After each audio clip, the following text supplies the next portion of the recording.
Move, Mara. You're in our way.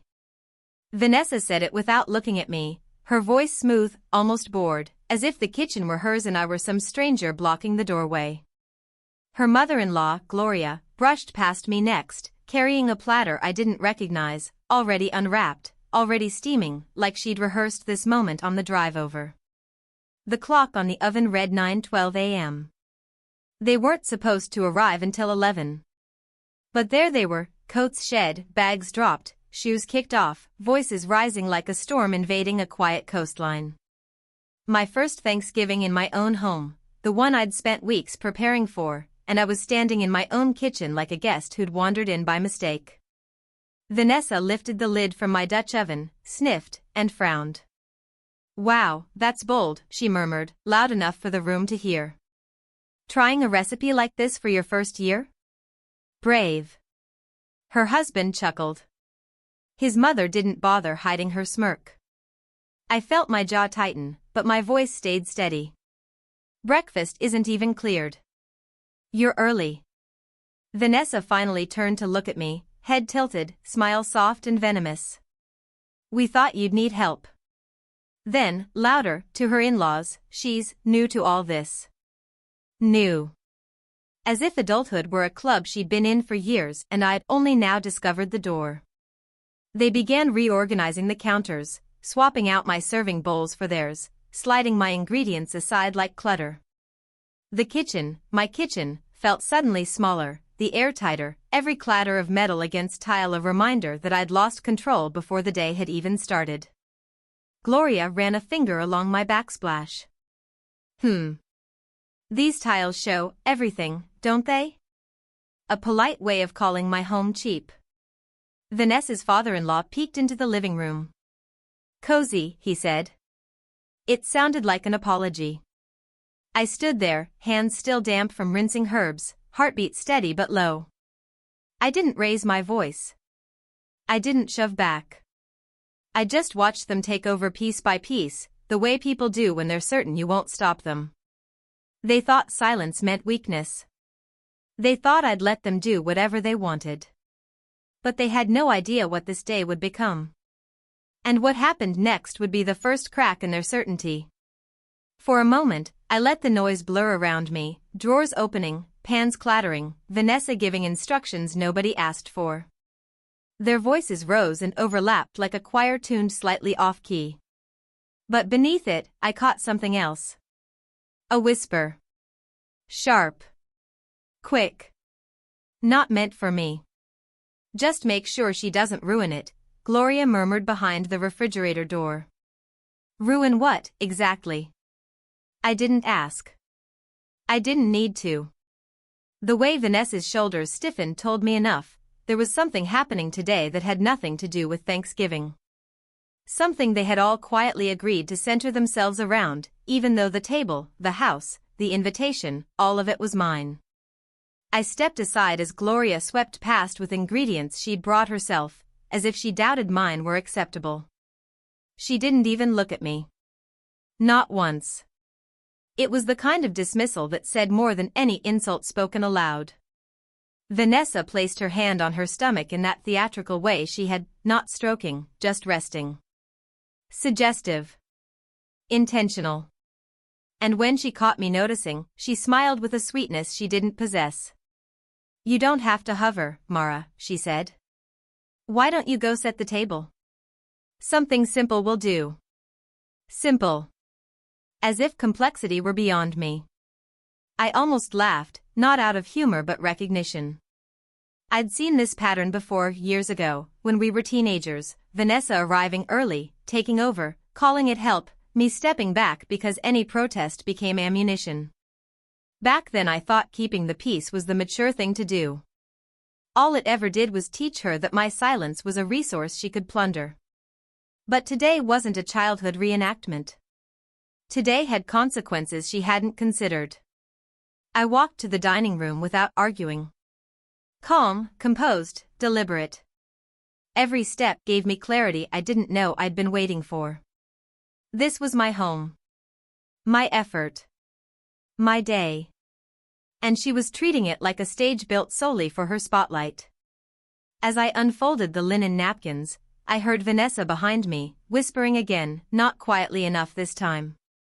"She'll deal with it," she said. "She always does." I set the final fork down. My fingers steadied. My breathing evened. They still believed they knew the limits of my patience. But patience, when stretched far enough, becomes something else entirely, and they were about to find out. By 10 o'clock, the house no longer sounded like mine. It echoed with the rhythm of people who believed they belonged, drawers slamming with the confidence of ownership, laughter ringing in rooms they hadn't been welcomed into, footsteps pacing the hallway as if checking to see what else they could claim. I heard Vanessa's father-in-law in the living room again. "This couch is firm," he said, which was just another word for wrong.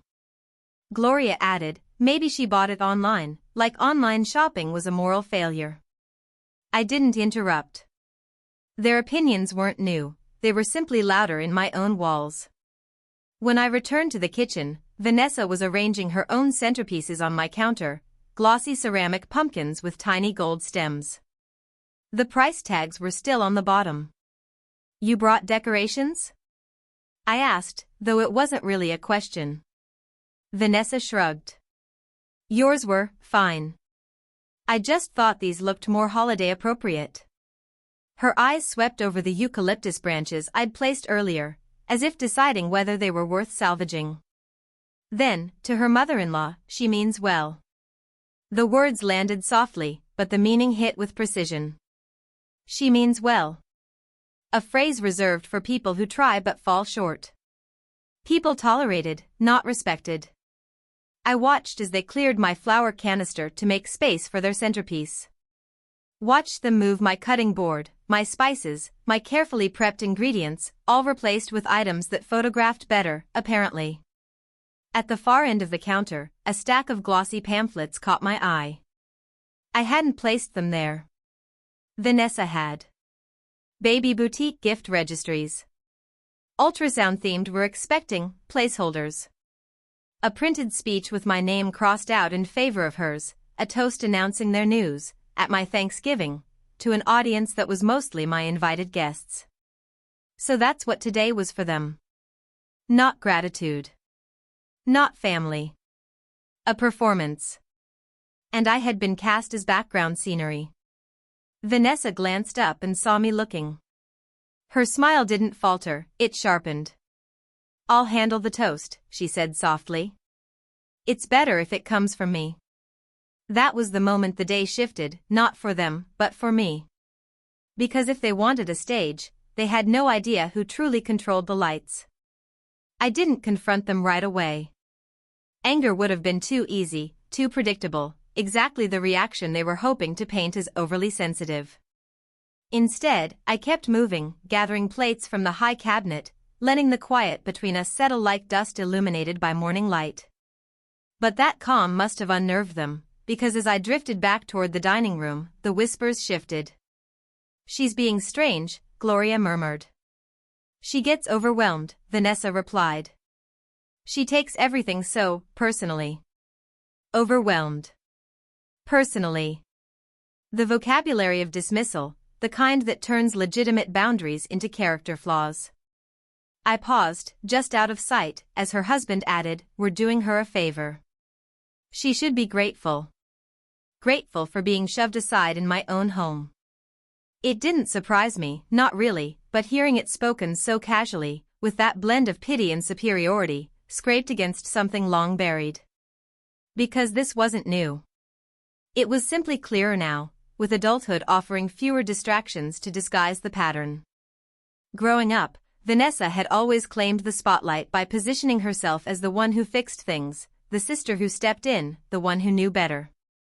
She needed me to seem small for her to feel large. And I had let her. Again and again. Not today. When I re-entered the kitchen, Vanessa turned quickly, plastering on that polished smile. "There you are. We were just saying how relieved we are you're letting us help." Letting. As if I'd been given a choice. I picked up the stack of baby-themed pamphlets from the counter, letting their glossy edges tap together once, lightly. Vanessa watched the motion, subtle, almost imperceptible, her eyes tightening, just barely. Where did these come from? I asked. Oh, those?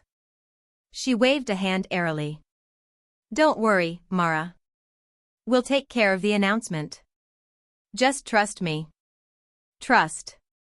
Another word used like a leash. She reached forward as if to take the pamphlets from my hand, gently, patronizingly, the way someone might remove scissors from a child. But I didn't let go. Her fingers hesitated midair. And for the first time all morning, she looked unsure. What she didn't know was that uncertainty was only the beginning, the first tremor before the shift she couldn't possibly anticipate. The doorbell rang just as Vanessa pulled her hand back. A bright, chiming note, innocent, almost cheerful, cutting through the tension hanging in the air. My guests. The people I actually invited. Vanessa glanced toward the foyer, then at me, and her smile sharpened again, professional and quick, like she'd just remembered she was performing for an audience. I'll greet them, she said, brushing past me. You stay here and breathe. Breathe, as if I were the one losing composure. I followed her into the hallway, not because I wanted to, but because I needed to see it, the way she placed herself directly in front of my doorway like she owned the welcome.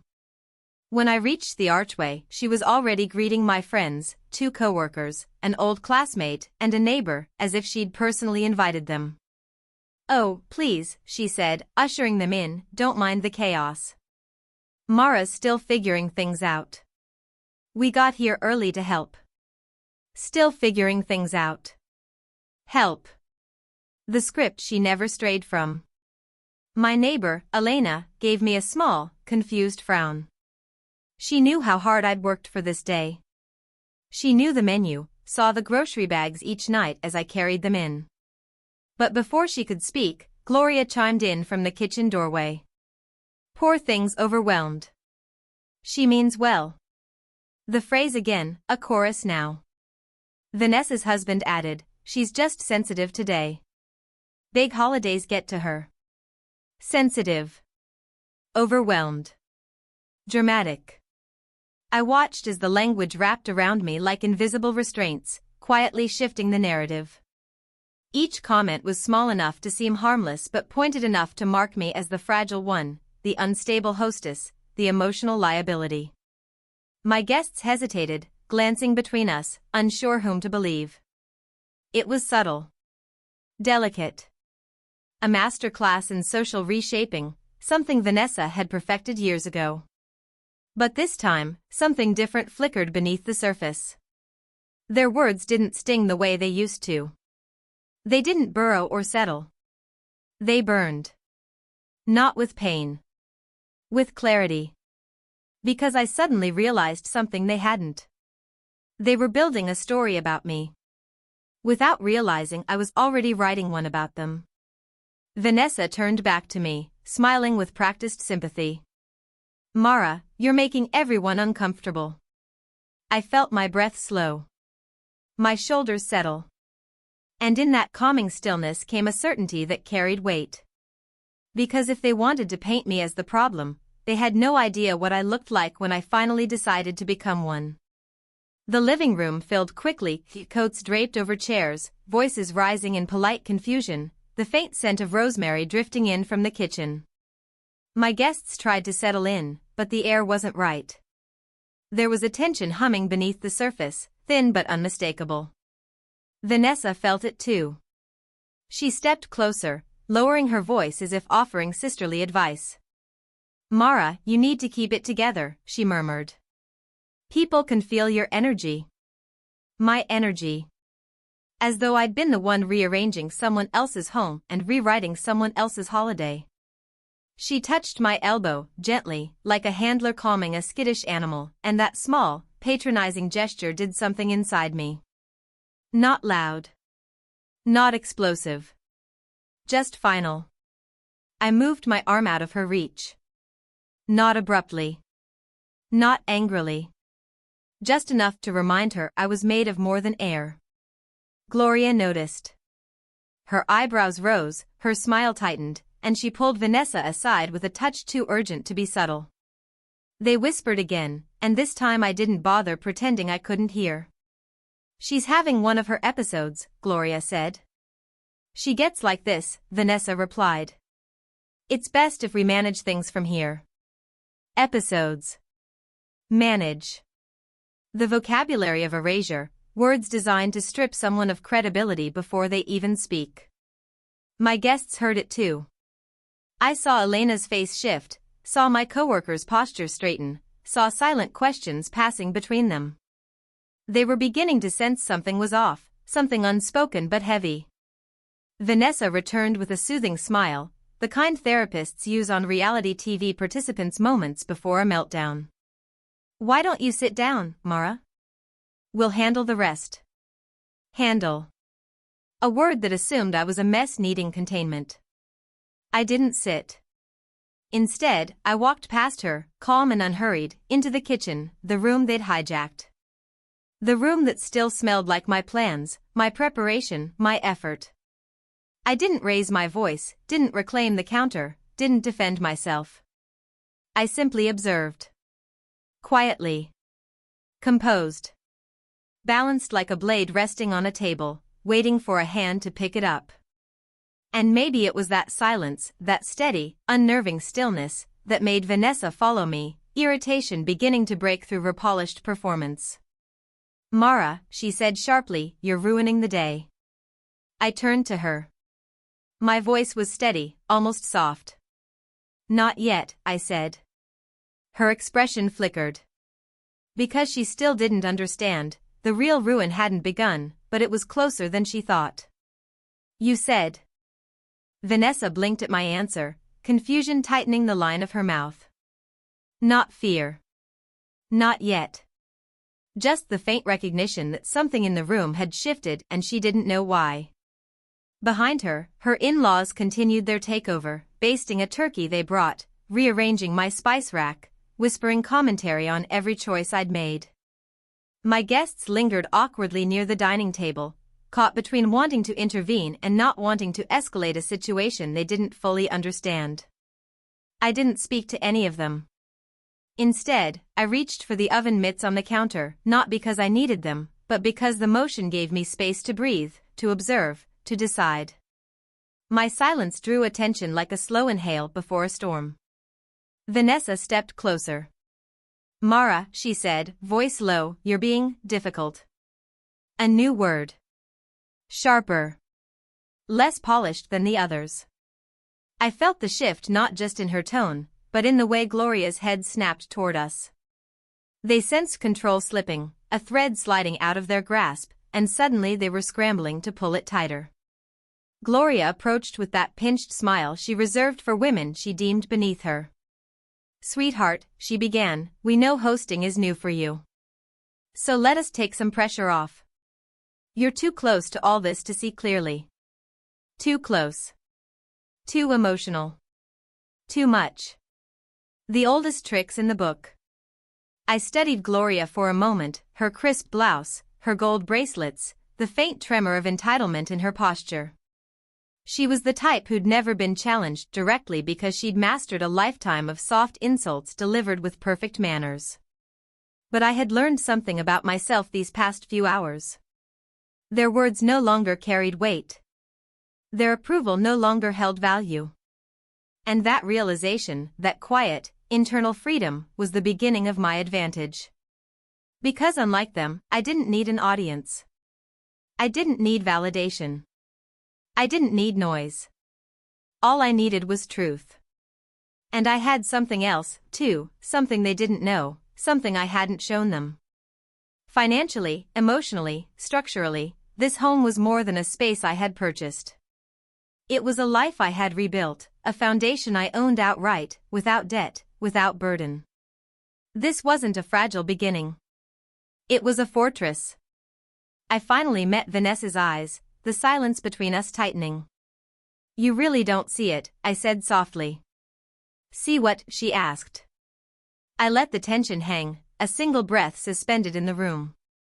Because what they didn't see was the one thing about to change everything.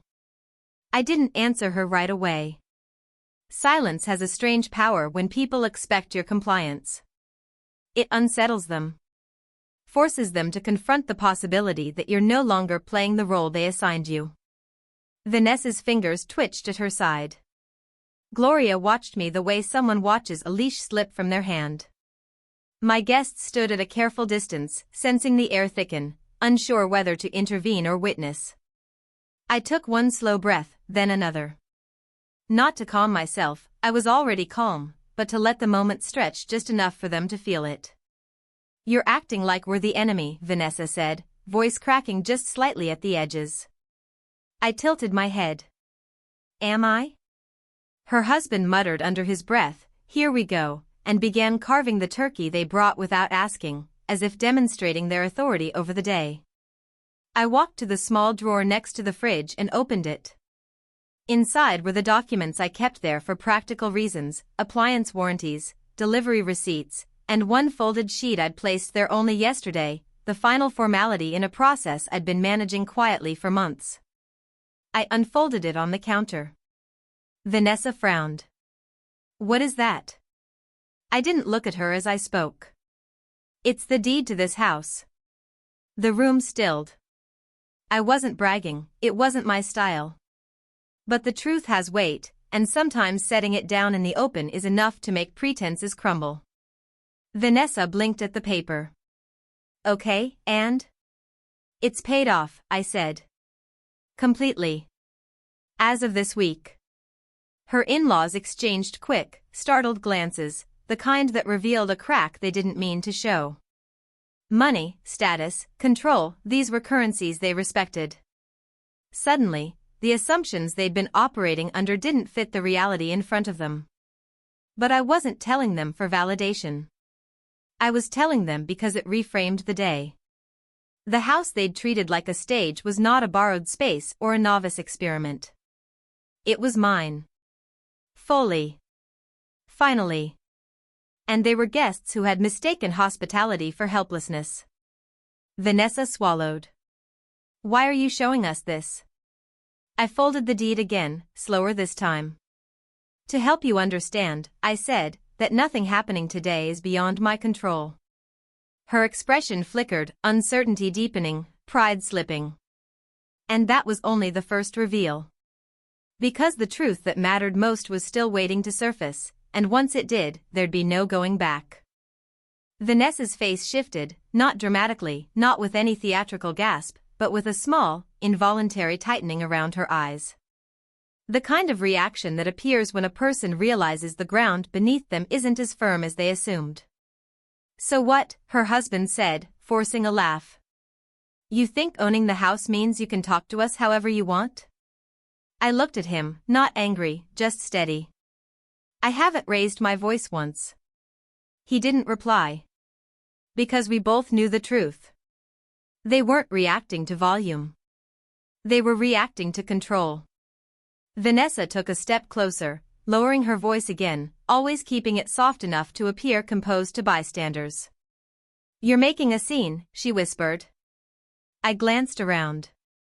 My guests were seated quietly, observing, waiting. Vanessa's in-laws hovered by the stove. No one was causing a scene. Except the people who feared losing center stage. "You brought decorations," I said. "Your own meal. Your own schedule. Your own announcement. All without asking." Vanessa's jaw tightened. "We were helping." I nodded once. "No. You were replacing." For a split second, something flashed in her eyes, recognition, guilt, memory, I couldn't tell. But it vanished as quickly as it appeared.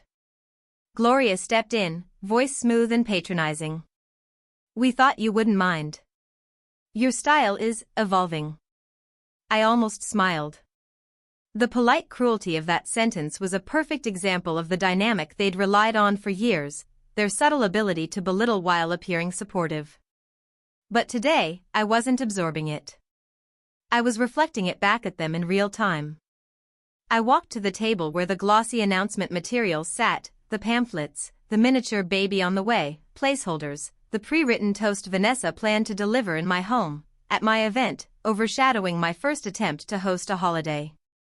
I held up the printed speech. "Did you plan to tell me," I asked calmly, "before or after you made your announcement at my dinner?" Vanessa's throat bobbed. "Mara, we thought it'd be easier if I stayed quiet?" I finished. She didn't answer. And the silence that followed wasn't mine this time. It was theirs, heavy, exposing, unavoidable. I placed the speech back down, neatly, deliberately. "You keep assuming this day belongs to you," I said softly. "But you never asked who it was meant for." Vanessa exhaled, frustration building into the first tremor of panic. Because for the first time, she sensed the shift she could no longer control, and she still had no idea how far it would go. The room went quieter than it had been all morning.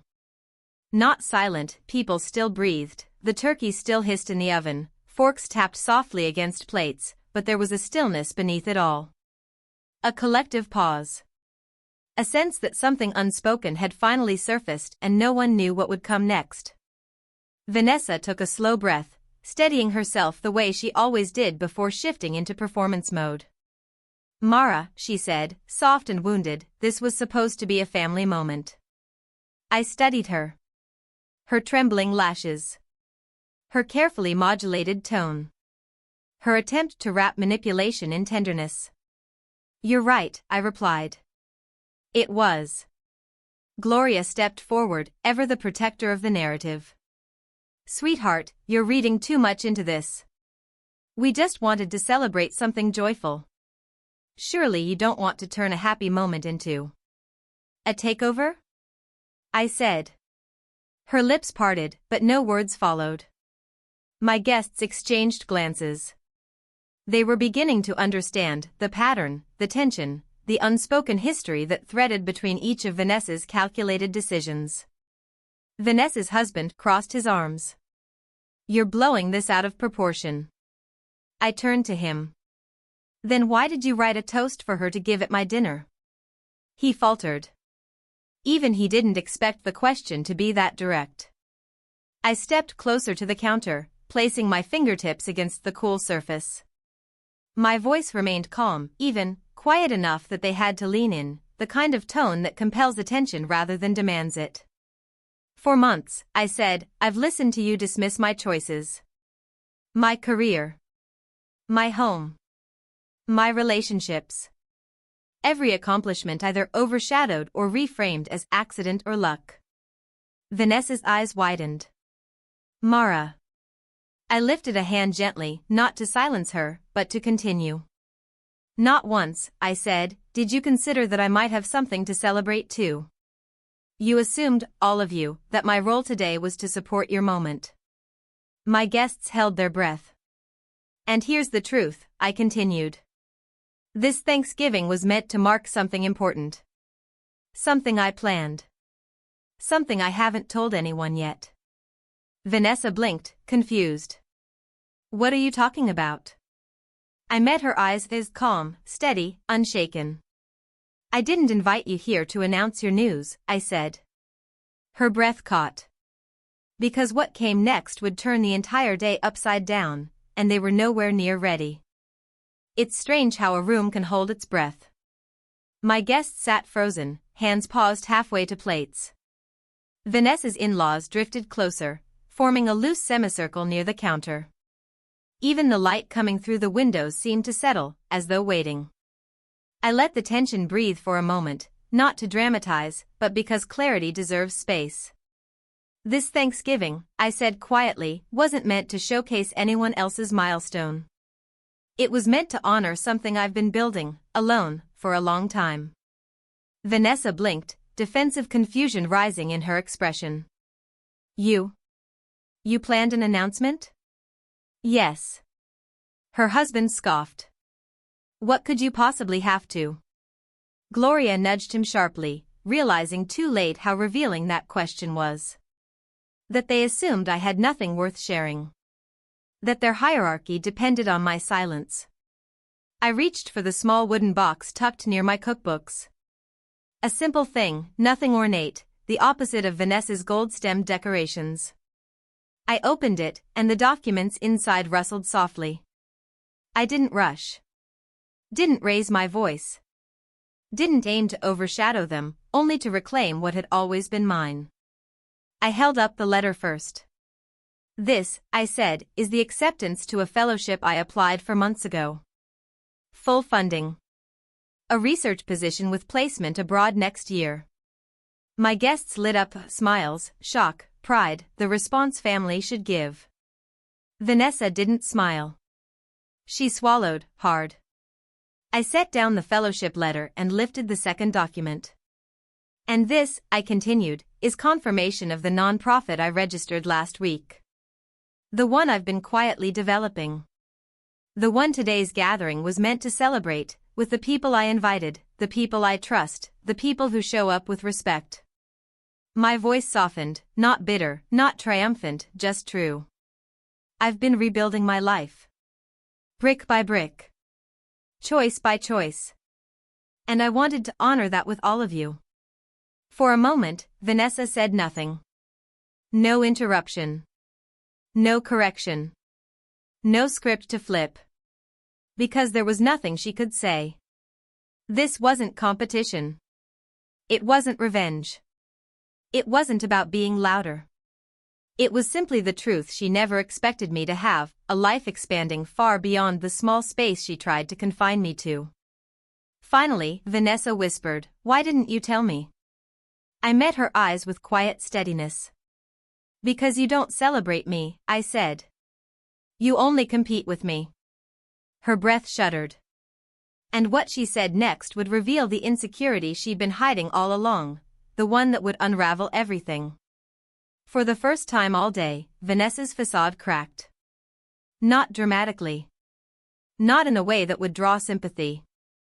Just a small tremor at the corner of her mouth, the look of someone suddenly realizing the story she'd been directing had slipped from her hands.